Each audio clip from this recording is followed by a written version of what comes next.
దేశంలో రోజు రోజుకి ఈ అక్రమ సంబంధం ఏదైతే ఈ సంబంధాలు ఉన్నాయో ఈ సంబంధాల వల్ల పచ్చని కాపురాలు కూడా కంప్లీట్గా కొలాప్స్ అవుతున్నటువంటి పరిస్థితి. అలాంటి ఘటననే గద్వాలకు చెందిన తేజేశ్వర్ దారుణ హత్య చేయించినటువంటి కర్నూలుకు చెందిన తిరుమలరావు బ్యాంక్ మేనేజర్గా విధులు నిర్వహించేవారు. అయితే మనం చూసే ఈ విజువల్ ఏదైతే ఉందో ఈ ఇంట్లో ఉన్నటువంటి ఈ ఐశ్వర్యను తేజేశ్వర్ గతంలో లాస్ట్ 2 months బ్యాక్ మ్యారేజ్ చేసుకున్నారు. ఈ ఇంట్లోనే ఈ బ్యాంక్ మేనేజర్ తిరుమలరావు అఫైర్స్ పెట్టుకున్నటువంటి తమ తల్లి సుజాత ఎవరైతే ఉన్నారో మొదట సుజాతతో అఫైర్స్ పెట్టుకున్నారు. ఆ తర్వాత ఐశ్వర్య అనేటటువంటి ఈ స్వీపర్ కూతురు ఎవరైతే ఉన్నారో అమ్మాయితో కూడా అఫైర్స్ పెట్టుకున్నారు. అఫైర్స్ పెట్టుకున్న తర్వాత ఇదంతా కూడా పథకం ప్రకారమే వీరు ఏదైతే ఇటీవల దారుణ హత్యకు గురైన తేజేశ్వర్ ఒక లైసెన్స్డ్ సర్వేయర్గా పనిచేస్తూ ఉన్నారు. లైసెన్స్ సర్వేయర్గా పనిచేస్తున్నటువంటి తేజేశ్వర్ను అతి దారుణంగా గద్వాల నుంచి తీసుకొని వచ్చే సమయంలో స్విఫ్ట్ డిజైర్ కారులోనే అక్కడ కారులో కూర్చున్నటువంటి 2 వ్యక్తులు ఈ యొక్క కత్తితో గొంతు కోసినటువంటి ఘటన ఇప్పుడు 2 తెలుగు రాష్ట్రాల్లో కలకలం రేపెత్తిస్తుంది.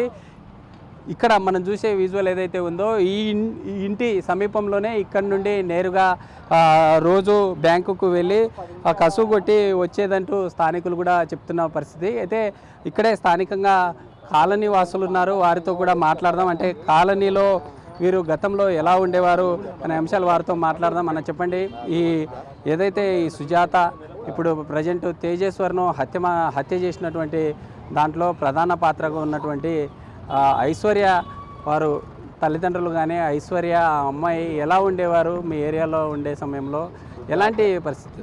సుజాత అనే ఆమె ఇక్కడ ఉంటుంది సార్ మా దగ్గర, మా గేర్లో జానకి నగర్ వాస్తవంలో మేము.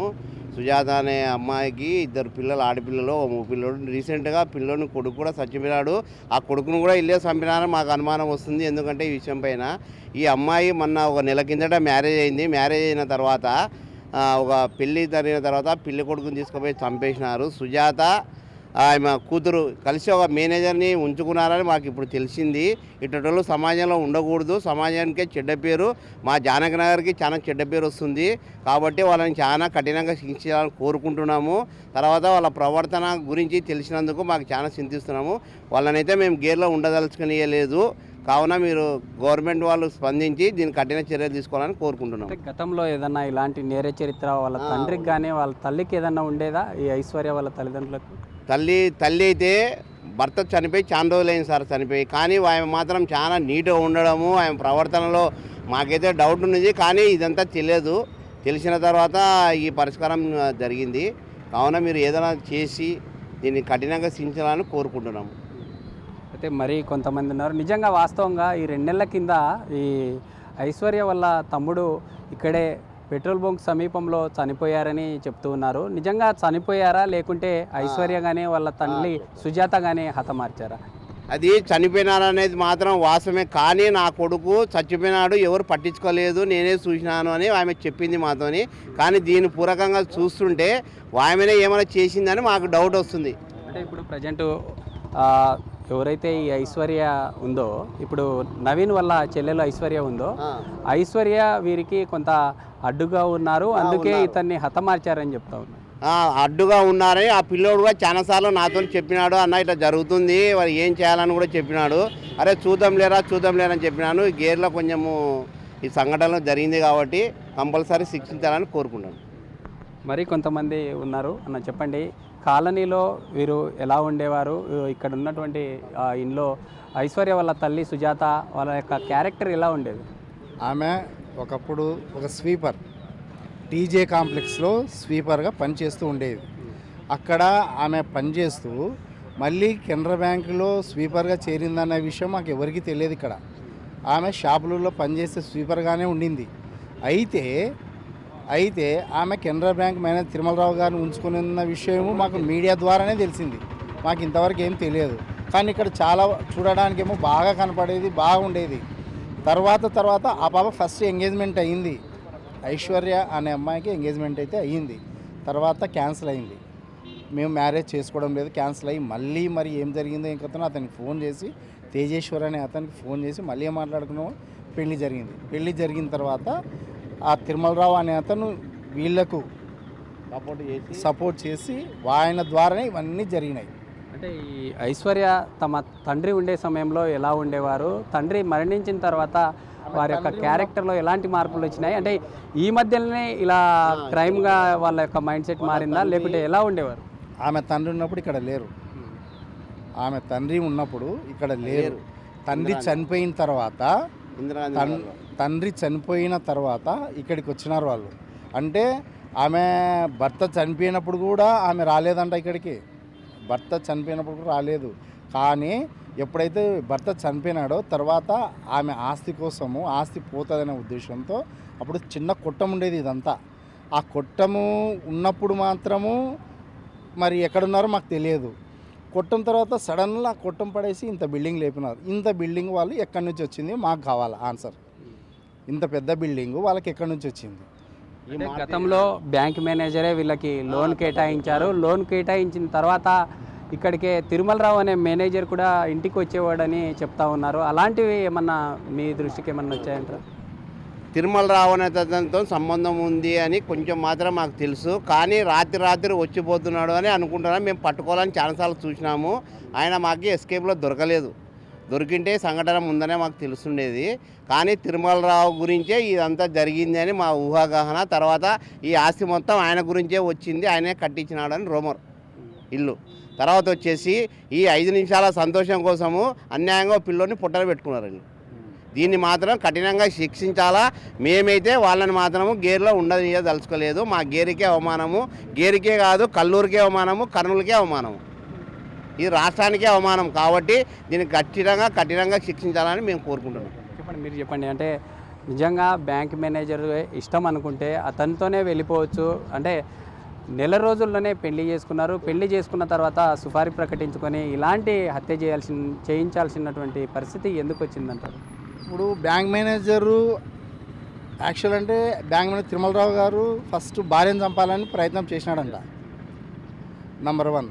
నంబర్ 2 వచ్చేసి భార్యను మిస్ అయినందుకు తేజేశ్వర్ మీద మళ్ళీంది. అది తేజేశ్వర్ని చంపాలనుకున్నారు, తేజేశ్వర్ని చంపేసినారు. అంటే అతనికి అడ్డుగా ఉన్నాడు అతను ఆడ వాళ్ళకి, కాబట్టి చంపేసినారు. చంపేసి ఈ ఫ్రీగా ఉండొచ్చులే అనుకున్నారు. కానీ ఈ దినంన వాళ్ళకు అదే కేసు వాళ్ళకు తిరగబడుతుందని అనుకోయిండారు నాకు తెలిసి. ఇప్పుడు ఆ కేసు తిరగబడింది కాబట్టి తిరుమలరావు గారు కనపడడం లేదు, వీళ్ళు ఇద్దరు కనపడడం లేదు. ఎక్కడున్నారో ఏమో తెలియదు మాకు ఇక్కడి వరకు. ఇంతవరకు అది జరిగిన సందర్భం నుంచి ఇప్పటి వరకు ఇంటి దగ్గరికే రాలేదు, వాళ్ళు ఇక్కడికి రాలేదు. ఆయన చంపడానికి కూడా 20 లక్షలు లోన్ తీసుకున్నాడని కూడా తెలిసింది మాకు. 20 lakhs లోన్ తీసుకున్నాడు బ్యాంకులో అనేది కూడా తెలిసింది మాకు.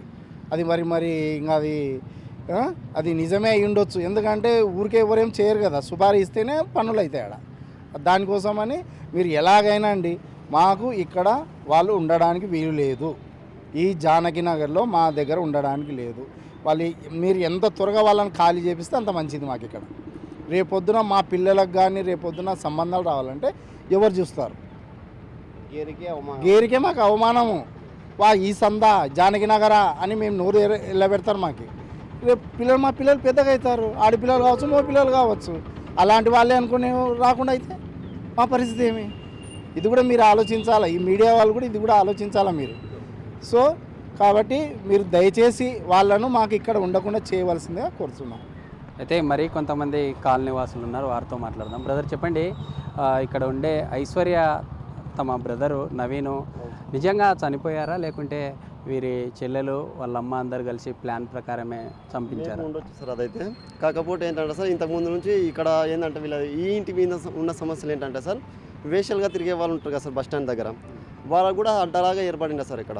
అంటే వాళ్ళకి వీళ్ళ ఇంటి వాళ్ళకి మినిమం ఒక 150 ఇచ్చి ఇంటి వాళ్ళకి ఒక 5 minutes కానీ 10 minutes కానీ వాళ్ళకి అప్పచెప్పి వాడుకునేవాళ్ళు. ఓ రూమ్ లాగా ఏర్పాటు చేసుకొని వాళ్ళు చేసుకునేవాళ్ళు.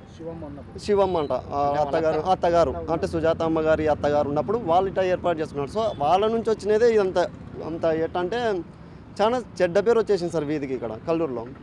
ఎట్లాంటిదంటే ఇట్లానన్నా వీటి నుంచి కల్లూరుకి అనేది ఇంత విపరీతంగా వచ్చినది కారణం ఏంటంటే ఇది ఒక ఏరియా అనేది ఇంకా అంటే వేశ్యలకి ఏరియా అడ్డగా మారిపోయింది. ఈ పిక్ పాకెట్ల మీద నవీన్ అన్న అబ్బాయి కూడా కొంచెం అల్లరిగా తిరిగేవాడే. అబ్బాయి కూడా కొంచెం గంజాయిలకి దానికి అలవాటు పడిన అబ్బాయి. సో అబ్బాయి హెల్త్ ఇష్యూస్ ఎట్టున్నాయేమో మనకైతే తెలియదు. మేబీ వాళ్ళ హస్తం ఉండొచ్చు ఉండకపోవచ్చు. ఇది సార్ వాళ్ళ విషయం. అయితే చూస్తున్నాం కదా, ఈ జానకినగర్ ఏరియాలో ఉన్నటువంటి వారు కూడా వ్యతిరేకిస్తున్నారు. ఎందుకంటే తమ ఏరియాలో ఉంటూ ఇలాంటి పనులు చేయడం, తమ ఏదైతే ఈ ఏరియా ఉందో ఈ ఏరియాకే చెడ్డ పేరు. రానున్న రోజుల్లో తమ పిల్లలకు సంబంధాలు రావాలంటే కూడా చాలా ఇబ్బందులు పడే అవకాశాలు ఉంటాయి. ఎందుకంటే మనం చూసే ఈ లొకేషన్ ఏదైతే ఉందో ఈ లొకేషన్కి నియర్ బైలోనే బస్టాండ్కి వెళ్ళే రూట్ ఉంటుంది. ఈ బస్టాండ్కి వెళ్ళే రూట్ మార్గంలో స్థానికంగా ఉన్న కొంతమంది ఈ బస్టాండ్ సమీపంలో ఉన్నటువంటి వేశ్యలకు అడ్డగా మారింది. గతంలో ఎవరైతే సుజాత అత్త ఉన్నారో సుజాత అత్త ఉండే సమయంలోనే ఇదంతా కూడా అడ్డాగా మార్చుకున్నారు. అడ్డాగా మార్చుకున్న తర్వాత మనం చూసే ఈ విజువల్ ఏదైతే ఉందో ఇటు నుంచి బస్టాండ్ నుంచి వచ్చే మార్గం ఇది. ఈ మార్గం గుండానే ఇక్కడ మనకు కనిపిస్తున్నటువంటి ఈ కొట్టాలు ఏవైతే ఉన్నాయో కొట్టాలతో పాటు ఇప్పుడు ప్రజెంట్ ఐశ్వర్య తమ ఇల్లు ఏదైతే ఉందో ఐశ్వర్య వల్ల ఇంట్లో కూడా ఇక్కడ అమౌంట్ ఇచ్చి ఇక్కడే కొంత ఇల్లీగల్గా నడిపేవారంటూ కూడా స్థానిక ఉన్నటువంటి ఏరియా వారు చెప్తున్నటువంటి పరిస్థితి. అయితే గతంలో ఉన్నటువంటి అలిగేషన్లో గతంలో ఫిర్యాదు చేసినా ఎక్కడ ఎలాంటి మార్పు రాలేదు. ఈరోజు జరిగిన ఘటనకు సంబంధించి ఈ తీవ్ర స్థాయిలో ఈ యొక్క కాలనీవాసులు మండిపడుతున్నటువంటి పరిస్థితి. అయితే ఈ ఇంట్లోనే ఇక్కడి నుండి నేరుగా రోజువారీ తమ తల్లి సుజాత ఇక్కడి నుండి బ్యాంకు వెళ్ళేవారు. బ్యాంకు వెళ్ళి అక్కడున్న స్వీపింగ్ వర్క్ ఏదైతే ఉందో అదంతా అయిపోయిన తర్వాత ఇంటికి వచ్చేవారు. ఈ విధంగా కొనసాగే క్రమంలోనే ఐశ్వర్యతో కొంత అఫైర్గా ఏర్పడిన తర్వాతే ఏదైతే ఇటీవల పెళ్లి చేసుకున్నటువంటి ఐశ్వర్య తమ భర్తను ప్రీ ప్లాన్డ్గా మర్డర్ చేయాలనుకొని ప్లాన్డ్గా ముందుకెళ్ళినటువంటి పరిస్థితి. ఎందుకంటే మే 17వ తేదీ మ్యారేజ్ చేసుకున్నారు. జూన్ 17వ తేదీ ఎగ్జాక్ట్గా ఇంటి నుండి బయలుదేరి గద్వాల నుండి కర్నూలుకు వచ్చే క్రమంలో ఒక భూమిని సర్వే చేయాలంటూ తీసుకొని వచ్చే క్రమంలోనే కారులో ఉన్నటువంటి బ్యాక్ సైడ్ కూర్చున్న ఇద్దరు తమ గొంతు భాగంలో కత్తితో పొడిచినటువంటి పరిస్థితి. వెంటనే పక్కన నుండే డ్రైవర్ కూడా ఏదైతే స్టమక్ భాగంలో వెంటనే కత్తితో పొడిచారంటూ కూడా పోలీసుల ప్రాథమిక విచారణలో దర్యాప్తులో తేలుతూ ఉన్నాయి. ఎందుకంటే అక్కడి నుండి స్విఫ్ట్ డిజైర్లో నేరుగా ఆ యొక్క డెడ్ బాడీని కర్నూలుకి తిరుమలరావు దగ్గరికి తీసుకొని వచ్చిన తర్వాత అది కన్ఫర్మ్ చేసుకున్న తర్వాత 3 lakhs అమౌంట్ ఇచ్చారు. 3 lakhs అమౌంట్ ఇచ్చిన తర్వాత అక్కడి నుండి గోరుకల్లు రిజర్వాయర్కి వెళ్ళి ఆ యొక్క సమీపంలో పినాపురం సమీపంలో డెడ్ బాడీని పారేసిన తర్వాత అక్కడ గొర్రెల కాపర్లు గమనించిన తర్వాత పోలీసులకు ఇన్ఫర్మేషన్ ఇవ్వడం జరిగింది. 18వ తేదీ తేజేశ్వర్ తమ బ్రదర్ ఎవరైతే ఉన్నారో పోలీసులకు ఫిర్యాదు చేశారు. ఫిర్యాదు చేసిన తర్వాత పోలీసులు ఈ కేసును ఛేదిస్తూ ముందుకెళ్తున్న సిచ్యువేషన్లో ఇదంతా కూడా ఎలా జరిగింది అనే కోణంలో ఇటు ఐశ్వర్య కావచ్చు లేదా తిరుమలరావు ఫోన్ సంబంధించిన డేటాను పోలీసులు కలెక్ట్ చేసే సమయంలో విస్తుపోయే నిజాలు బయటకు వచ్చాయి. ఇందులో ప్రధానంగా నిన్నటి నుండి కూడా అనేక రకాల విస్తుపోయే నిజాలను పోలీసులు ఇప్పటికే ఎవిడెన్స్ను సేకరిస్తూ ఉన్నారు. ఎందుకంటే తిరుమలరావు తమ భార్య ఎవరైతే ఉన్నారో తమ భార్యను మొదటగా మర్డర్ చేసి తర్వాత ఈ యొక్క ఐశ్వర్యను తమ ఇంటికి తీసుకెళ్లాలనుకున్నారు. ఆ ప్లాన్ కాస్త వర్కౌట్ కాకపోవడంతో సెకండ్ ప్లాన్లో భాగంగా ఐశ్వర్య భర్త తేజేశ్వర్ను దారుణంగా హత్య చేసిన తర్వాత ఇక్కడి నుండి నేరుగా లడక్ వెళ్ళి అక్కడే ఉండాలంటూ కూడా గతంలో ఇద్దరు కూడా ప్లాన్ చేసుకున్నారనేటటువంటి వాస్తవాలు అయితే బయటకు వస్తున్నాయి. ఇప్పటికే దీనికి సంబంధించి ఏదైతే ఈ శంషాబాద్ ఎయిర్పోర్ట్లో పోలీసులు కూడా ఇతన్ని అదుపులోకి తీసుకొని ఇంకా విచారిస్తున్నటువంటి పరిస్థితి అయితే కనిపిస్తూ ఉంది. అయితే ఈ కేసు సంబంధించి ఇంకా ఎలా ముందుకెళ్తుంది, ఎలా చేశారనేటటువంటి వాటికి సంబంధించి పోలీసులు కీలకంగా ముందుకెళ్తున్నటువంటి పరిస్థితి. వీడియో రావుతో శ్రీరామ్, బిగ్ టీవీ, కర్నూలు నుంచి.